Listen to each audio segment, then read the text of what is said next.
Айтсаңыз, Жалал Абад областынан келип турсуз. Сизге кандай таасир тийди бул долбоор? Бул долбоор мага абдан жакшы таасир этти. Ошол Кыздар улуттук федерациясы ошол проекттен мен 11 октябрь кыздар күнү экенин билдим. Анткени биз ал күндү билбечүбүз.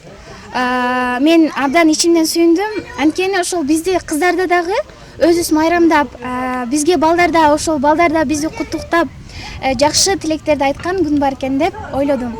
Проект жана ошондой эле ушул долбоор биздин Жалал Абад облусундагы биздин мектепке аябай чоң таасирин этти десем болот. Анткени алар өздөрүнүн укуктарын билип, зомбулукту токтото алганга мүмкүнчүлүгү бар деген ойдо болдук.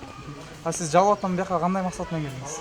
Бул жакта ошол Вашингтондорго ошол биздин айылда болгон зордук зомбулук боюнча жана ошондой эле кыздардын укугу боюнча айтып берүүгө келдим.